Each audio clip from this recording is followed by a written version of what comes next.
Hi everyone, before watching please do subscribe. ఈ వీడియోలో sem exam paper presentation ఎలా ఉండాలో చూద్దాం. Before writing exam first questions అన్నీ చదవండి క్లియర్గా. ఆ తర్వాత ఫస్ట్ పార్ట్ బి స్టార్ట్ చేయండి. పార్ట్ బి క్వశ్చన్స్ అన్నీ అయిపోయినాకనే పార్ట్ ఏ ఆన్సర్స్ రాయండి. మీరు ఏ క్వశ్చన్తో అన్నా స్టార్ట్ చేయొచ్చు పార్ట్ బిలో. సో మీరు ఫస్ట్ పర్ఫెక్ట్ ఉన్న ఆన్సరే ఫస్ట్ రాయండి. ఫస్ట్ క్వశ్చన్ పేపర్లో షార్ట్స్ ఉంటాయి 1 mark answers.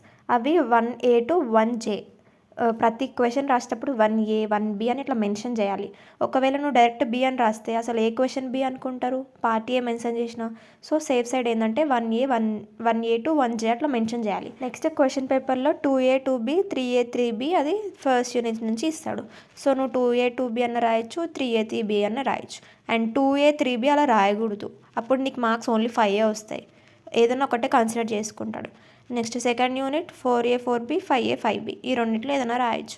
Next third unit 6A 6B or 7A 7B.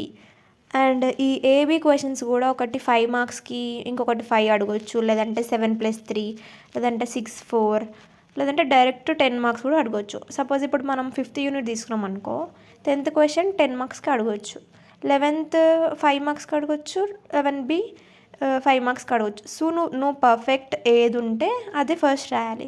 ఇప్పుడు నీకు 10 మార్క్స్ ఆన్సర్ ఎక్కువ నేర్చుకున్నావు, 4 పేజెస్ రాయగలుగుతావు అంటే అప్పుడు 10th రాయాలి. సో మీరు లాంగ్ ఆన్సర్స్ రాసేటప్పుడు అందులో diagrams, programs, formulas, flow charts, examples, disadvantages, advantages ఇవన్నీ ఇంక్లూడ్ చేసి రాయొచ్చు.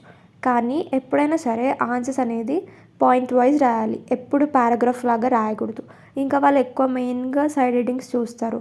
సో సైడ్ హెడ్డింగ్స్ ఎప్పుడు బ్లాక్ పెన్తో రాసి ఆన్సర్స్ బ్లూ పెన్తో రాయండి. చాలా మెంబర్స్కి డౌట్ ఉంటుంది ఎన్ని మార్క్స్కి ఎన్ని పేజెస్ ఆన్సర్స్ రాయాలి అని. సో 10 మార్క్స్కి ఎప్పుడు 4 pages to 5 pages ఆన్సర్ రాయాలి. అందులో డయాగ్రామ్స్, ఎగ్జాంపుల్స్ ఏవైనా ఇంక్లూడ్ చేయొచ్చు. అండ్ 5 మార్క్స్కి మినిమం 2.5 to 3 pages వరకు రాయాలి.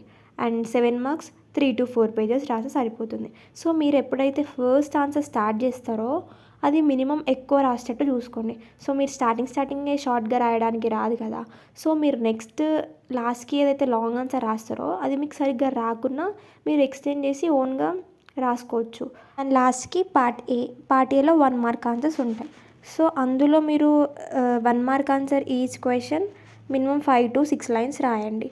అండ్ ఎప్పుడైనా సరే 1 మార్క్ ఆన్సర్లో ఇంపార్టెంట్ పాయింట్సే రాయండి. ఎందుకంటే ఒక్క పేపర్ జస్ట్ 3 minutes కరెక్షన్ చేస్తారు మీ బుక్లెట్. సో ఆ 3 minutesలో లాస్ట్కి వాళ్ళు 1 మార్క్ చేస్తారు కాబట్టి ఓన్లీ ఇంపార్టెంట్ పాయింట్సే 5 to 6 lines రాయండి. ఇఫ్ డయాగ్రామ్ ఉంటే డయాగ్రామ్, ఎగ్జాంపుల్స్ ఉంటే ఎగ్జాంపుల్ అవి కూడా రాయొచ్చు. మీరు లాంగ్స్ రాసేటప్పుడు ఖచ్చితంగా సి లాంగ్వేజ్లో ప్రోగ్రామ్స్, ఎగ్జాంపుల్స్ మెన్షన్ చేయాలి. అండ్ ఫిజిక్స్, కెమిస్ట్రీలో డయాగ్రామ్స్ ఉంటే డయాగ్రామ్స్ అండ్ ఈచ్ క్వశ్చన్కి అడ్వాంటేజెస్, డిసడ్వాంటేజెస్ ఇఫ్ ఉంటే రాయండి.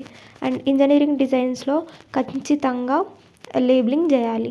అండ్ బీడబ్ల్యూఈడిసిలో ఇఫ్ డయాగ్రామ్ ఉంటే డయాగ్రామ్, ఫార్ములాస్ ఉంటే ఫార్ములాస్ ఖచ్చితంగా మెన్షన్ చేయాలి. అండ్ మ్యాథ్స్లో ఫార్ములాస్ మెన్షన్ చేయాలి. ఎట్ లాస్ట్ మీరు గుర్తుపెట్టుకోవాల్సింది ఏంటంటే 2.5 hours మీ లాంగ్స్ అన్నీ కంప్లీట్ అయ్యి ఉండాలి. అండ్ 1 మార్క్ క్వశ్చన్స్కి 1/2 an hour టైం ఉంటుంది.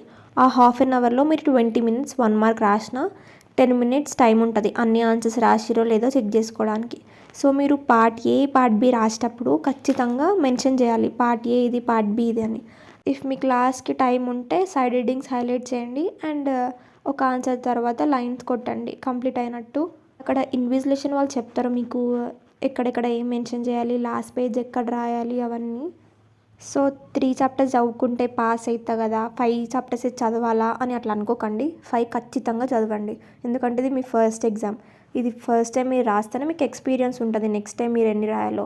సో ఇంకా మీకు ఏమైనా ఇంపార్టెంట్ క్వశ్చన్స్ కావాలనుకుంటే కామెంట్ చేయండి, ఇంపార్టెంట్ క్వశ్చన్స్ వీడియోస్ చేసి పెడతాను. And please do subscribe.